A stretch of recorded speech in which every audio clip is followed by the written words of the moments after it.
Hello soulmates, welcome back again to the channel. Today my name is Jenny. So today's video I'm going to be teaching you guys on how to draft this box pleated mini dress. So if this sounds like what you're interested to learn, don't forget to hit on the subscribe button, stick to the end of this video, and also thank you to my new and my returning subscribers. I also want to say thank you to every one of you that has supported me on my other channel, House of Chris Jenny. Please, there is something else I want to say. If you're not engaging on my videos, please try and engage, like, share, and comment on my videos. Please, guys, I'm really begging you. Thank you. Without wasting your time, let's get into it.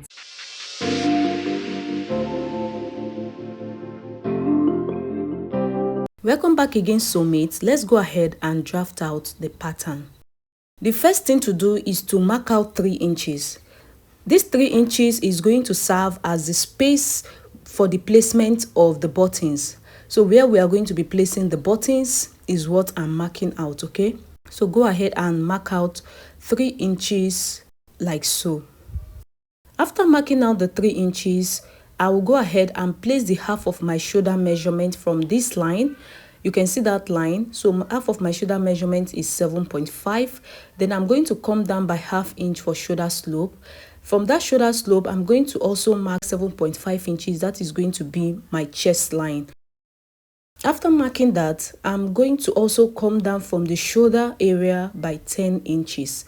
Then also come down by 16.5 inches, which is going to serve as my half length. So the 10 inches is my bust point, okay? From the half length, I'm going to come down by 8 inches, which is going to serve as the hip line. Then I'll go ahead and measure out the total length of the gown. So I want the total length of the gown to be around 36 inches. So you go ahead and make yours shorter or longer. Then connect the lines together. After doing that, the next thing I'm going to do now is to divide my bust measurement into 4. Mine is 9. After dividing, then I'm also going to place the half of my shoulder measurement on the chest line like this, okay, to get like a straight line for the armhole length. After connecting it together, you can see what we are having. Get the midpoint, then go in by ½ inch like this and connect your armhole curve, just like the way you see me doing. The next thing I'm going to mark is 3 inches, and this is going to serve as the neck width. Then after doing that, I'm going to just connect my shoulder slope like so. For the neck depth of the front, I'm going to make use of 7.5 inches. That is how I want the neck depth to be because it's a V neckline, okay? So I'm going to just connect this with my ruler like this. If you want yours to be deeper, you can make use of 8 inches. So I'm also going to mark it on this part. Then you connect with your ruler like so. So after connecting these, the next thing I'm going to do is to go ahead and divide my nipple to nipple measurement to get my bust span. Then before that, I'll go ahead and label out the lines. My nipple to nipple measurement is 7 inches divided by 2. I got 3.5 inches. I will go ahead and place it on all the lines like this. I'm placing it on the lines except the chest line. Then you connect, okay? So after placing it, I'll go ahead and mark ½ inch at both sides of this line on the waist area. You can see the waistline. Go ahead and mark ½ inch for the dart, okay? Then from the waistline, I'm going to come down by 4 inches. That is how long I want the dart to be. Then at that bust point area, come down by about ½ inch. Then you connect your dart like the way you see me doing on the video.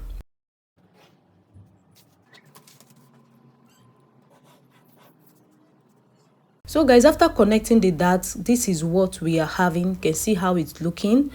Then I'll go right at the shoulder area. Sorry, that part is not showing properly.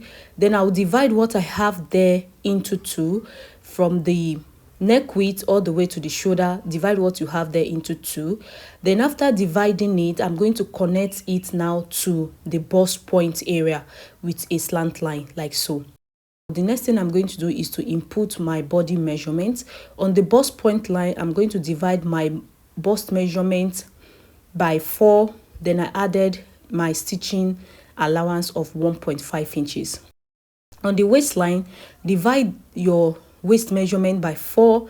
Then you have to replace the 1 inch we took out for the dart, then add your stitching allowance of 1.5. Coming to the hip line, I'm going to divide my hip measurement by 4. Then I'm going to add my stitching allowance of 1.5 inches. Coming to the hem of this dress is kind of A-line, so I want the A-line part to be at the bottom part. So I'm going to divide my hip measurement by 4, and I'm going to add my sewing allowance of 1.5 inches. Then I'm going to add extra 1 inch, which is going to form the A-line. Okay, so after doing that, go ahead and connect the points together to give you your body shape. After doing this, the next thing I'm going to do now is to go ahead and get the neck depth of the back.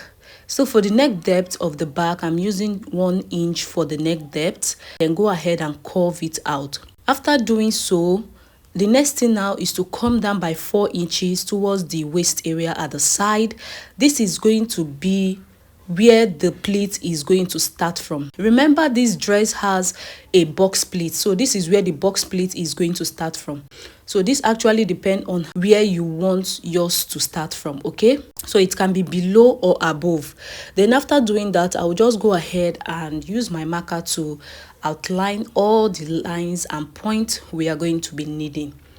So you can see what I'm doing like so. After outlining it, this is what we have. Go ahead and cut it out. So we are cutting out just the side because we are using this to cut out the back.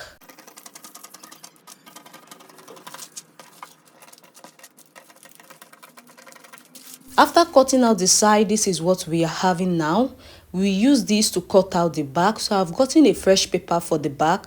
The next thing I'm going to do is to fold in this part where we left for the button placement. Okay, so you go ahead and fold it in like so to get your center front. After getting the center front, go ahead and place it right like this and cut out the side. You can see, so the center back is going to be on fold. Then cut out the shoulder area, which is the shoulder slope, and cut out the neck area of the back, just the neck area of the back. Okay, then after doing that, go ahead and mark out the points, the waistline point where the box pleat is going to start, and also the hip line. Okay, so you go ahead and mark all of these out. After doing that, I'm going to take out the front pattern and I'm going to connect the points I have on the back like so. So just go ahead and connect all the points together to form a straight line. After doing that, I'm also going to place the half of my nipple to nipple measurements, which is 3.5. I'm placing it on the lines. You can see what I'm doing. I'm also placing it on the chest line of the back. Then I'm going to get the midpoint at that shoulder area. Then I'm going to connect it all the way to the chest line like this. Then take the line all the way down to the bottom of the dress, like you see me doing like so. After doing that, guys, this is what we are having. So I'm trying to take out any sharp point at this chest area part. So you can see the difference between the front and the back. You can see where the points actually met at the front at the bust point area, but for the back, the points met at the chest line. You can see. So after doing that, go ahead and cut out the neckline of the front.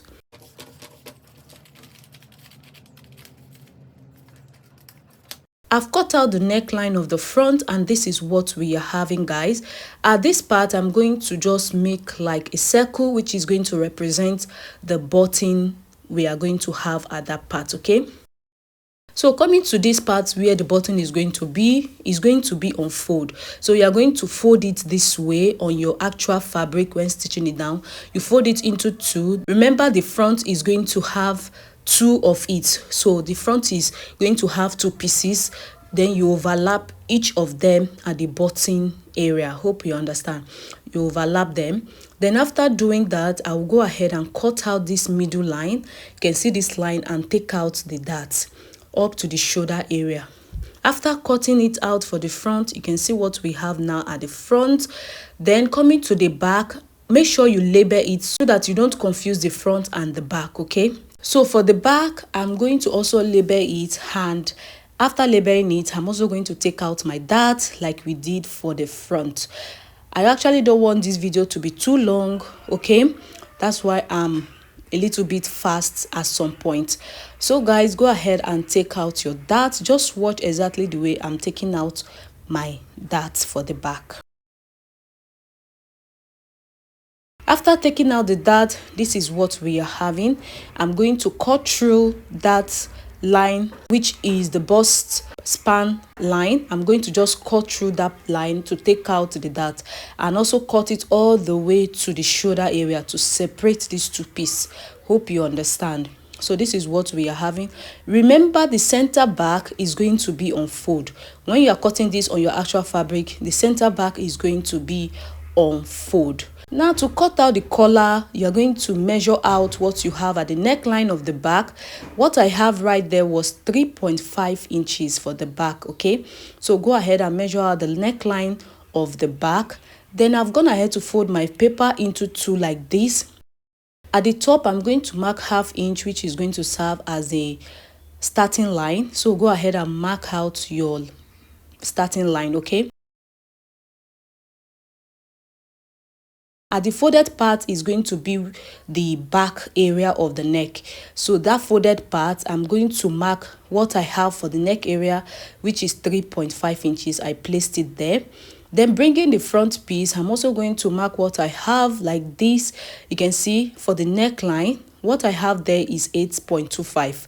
You can see from the 3.5 inches where we'll mark for the back, I'm going to start from that point and extend my tape to 8.25 for the front neckline. Okay, I hope you understand. So after doing that, I'm going to check what I have in total all together, plus the front and the back neckline. Whatsoever you have, you go ahead and extend it to the bottom part like this to form like a square shape. Okay, after doing that, I'm going to come down by 3 inches. This is the height of the collar. This is how long I want the collar to be. So you can make yours bigger than this, okay, if you want. But for me, I want the height to be 3 inches. Looking at this picture right here, you can see that there is an extension at this part and the part is pointing. So what we are going to do is to extend this part. You can see this part we have here. We are going to extend it now to 2 inches. Just watch carefully on what I'm doing, you will understand.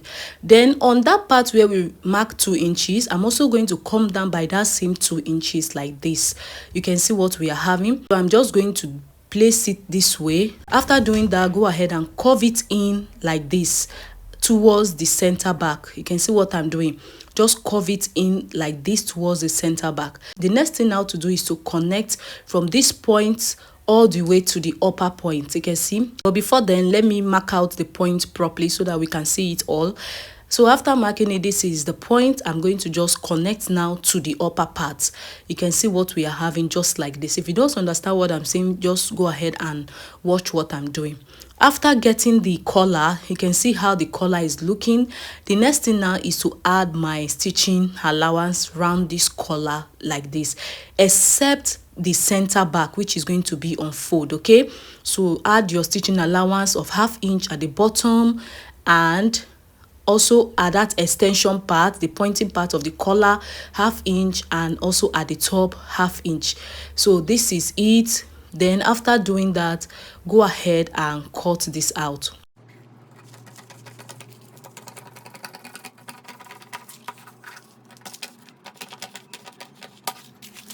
After cutting it out, this is what we are having, guys.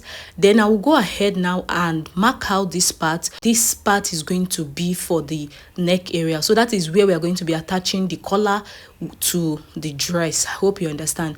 Then when I open it up, this is what it's actually going to look like. You can see how it's going to look like this.